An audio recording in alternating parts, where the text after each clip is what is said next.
Bismillahirrahmanirrahim. Assalamualaikum warahmatullahi wabarakatuh. Halo teman-teman semua, perkenalkan nama saya Muhammad Hidayah Al-Kahfi. Pada kesempatan kali ini saya akan mempresentasikan tugas UAS mata kuliah administrasi dan supervisi pendidikan yang diampu oleh Ibunda Dr. Misda MPD. Nah, dalam video ini saya akan membahas 3 pokok komponen pembahasan utama, yaitu yang pertama, fungsi kepala sekolah sebagai administrator dan supervisor jika dikaitkan dengan efektivitas tujuan pendidikan. Kemudian yang kedua, pengaruh supervisi akademik terhadap peningkatan kompetensi profesional guru.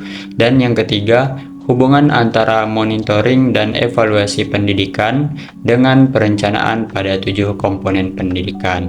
Nah, ketiga materi tersebut penting untuk dipahami karena berkaitan dengan upaya peningkatan mutu pendidikan melalui pengelolaan sekolah yang efektif. Nah, pembinaan profesional guru serta pengambilan keputusan yang berbasis data dan evaluasi. Oleh karena itu, marilah kita bersama-sama memahami pembahasan ini agar memperoleh gambaran yang lebih komprehensif mengenai peran administrasi dan supervisi dalam mewujudkan pendidikan yang berkualitas. Teman-teman semua, administrasi dan supervisi merupakan 2 aspek penting dalam pengelolaan sekolah. Keduanya bertujuan untuk memastikan seluruh proses pendidikan berjalan secara efektif dan mampu mencapai tujuan pendidikan yang telah ditetapkan.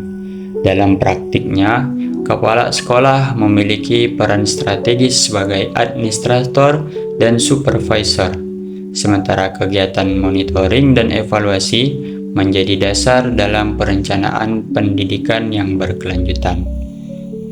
Yang pertama, fungsi kepala sekolah sebagai administrator dan supervisor dalam kaitannya dengan efektivitas tujuan pendidikan.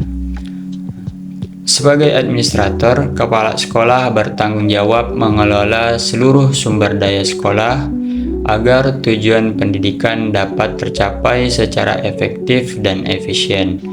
Tugas administrasi kepala sekolah yaitu meliputi yang pertama, perencanaan program sekolah, pengelolaan kurikulum, pengelolaan peserta didik, pengelolaan tenaga pendidik dan kependidikan, pengelolaan sarana dan prasarana, pengelolaan keuangan sekolah, dan pengelolaan hubungan sekolah dengan masyarakat. Melalui fungsi administrasi yang baik, sekolah memiliki arah yang jelas, pembagian tugas yang terstruktur, serta pemanfaatan sumber daya yang optimal. Hal ini mendukung tercapainya tujuan pendidikan, yaitu berkembangnya potensi peserta didik secara optimal. Contohnya, ketika kepala sekolah menyusun program peningkatan literasi dan menyediakan sarana perpustakaan yang memadai, maka kualitas pembelajaran meningkat dan tujuan pendidikan dapat dicapai dengan lebih efektif. Kemudian, kepala sekolah sebagai supervisor. Sebagai supervisor, kepala sekolah bertugas membina, mengarahkan, dan membantu guru dalam meningkatkan kualitas pembelajaran. Kegiatan supervisor meliputi yang pertama, observasi pembelajaran di kelas, kemudian memberikan umpan balik kepada guru, membimbing penyusunan perangkat pembelajaran, membantu guru mengatasi kesulitan belajar, dan menyelenggarakan pelatihan atau perkembangan profesional. Supervisi tidak bertujuan mencari kesalahan guru, tetapi membantu guru berkembang sehingga pembelajaran menjadi lebih berkualitas.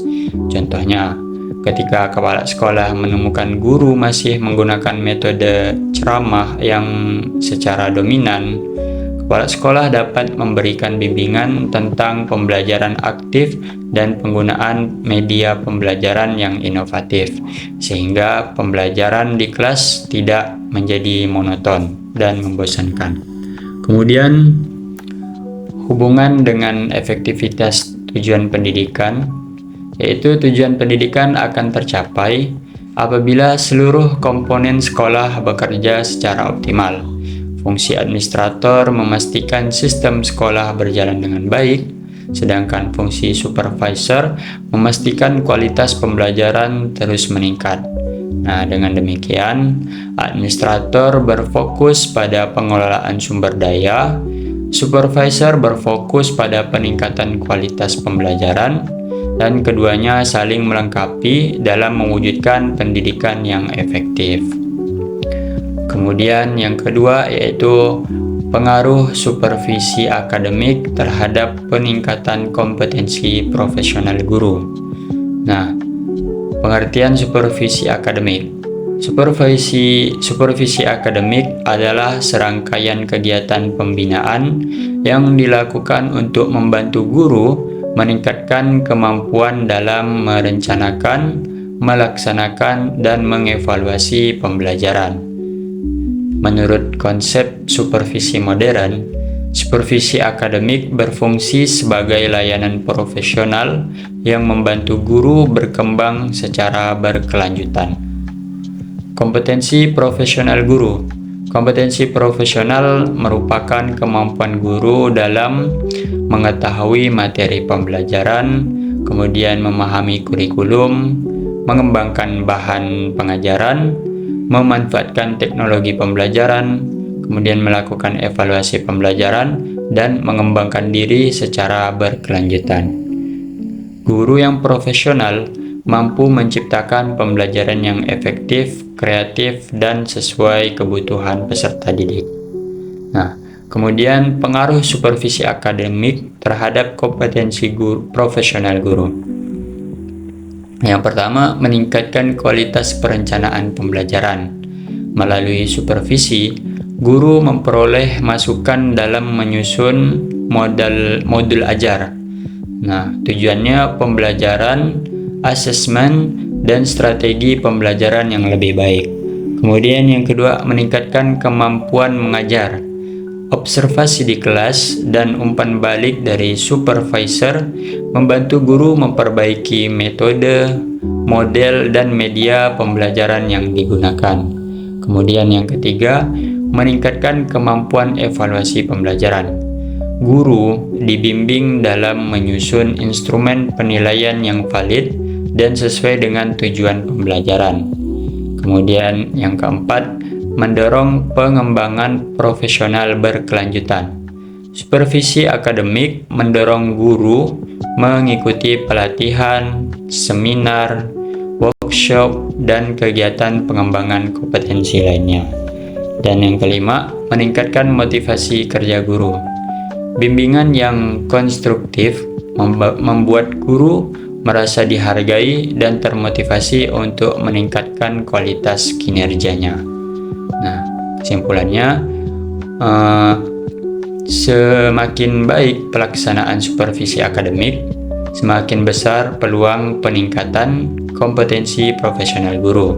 Guru menjadi lebih terampil dalam mengelola pembelajaran, sehingga hasil belajar peserta didik juga meningkat. Kemudian yang ketiga, hubungan monitoring dan evaluasi pendidikan dengan perencanaan pada 7 komponen pendidikan. Nah, pengertian monitoring dan evaluasi. Monitoring ini adalah kegiatan pemantauan secara terus-menerus terhadap pelaksanaan program pendidikan untuk mengetahui apakah kegiatan berjalan sesuai rencana atau tidak. Nah, kemudian evaluasi. Evaluasi adalah proses penilaian terhadap hasil pelaksanaan program untuk mengetahui tingkat keberhasilan serta menentukan perbaikan yang diperlukan. Monitoring berfokus pada proses, sedangkan evaluasi berfokus pada hasil. Nah, adapun 7 komponen pendidikan yaitu yang pertama kurikulum, yang kedua peserta didik, kemudian yang ketiga pendidik dan tenaga kependidikan, yang keempat sarana dan prasarana, yang kelima pembiayaan pendidikan, Yang keenam, pengelolaan atau manajemen sekolah. Dan yang ketujuh, hubungan sekolah dengan masyarakat. Hubungan monitoring dan evaluasi dengan perencanaan pada 7 komponen pendidikan. Yang pertama, kurikulum. Hasil monitoring dan evaluasi menunjukkan apakah kurikulum telah dilaksanakan dengan baik. Data tersebut digunakan untuk menyusun perencanaan kurikulum yang lebih efektif. Kemudian yang kedua, peserta didik. Data hasil belajar, kehadiran, dan perkembangan siswa menjadi dasar perencanaan program pembinaan peserta didik. Dan yang ketiga, pendidik dan tenaga kependidikan. Evaluasi kinerja guru digunakan untuk merencanakan pelatihan, supervisi, dan pengembangan kompetensi. Yang keempat, sarana dan prasarana.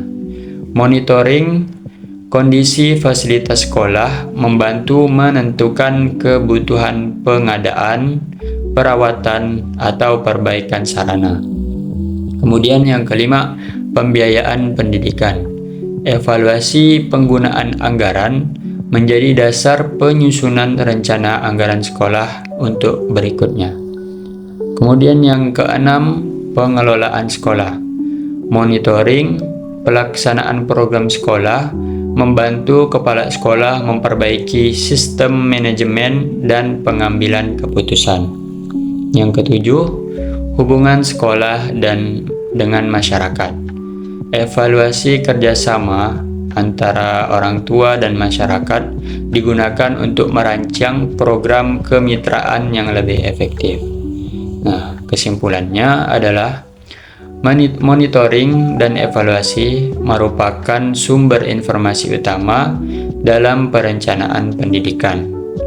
Hasil monitoring dan evaluasi pada 7 komponen pendidikan menjadi dasar pengambilan keputusan untuk meningkatkan mutu pendidikan secara berkelanjutan.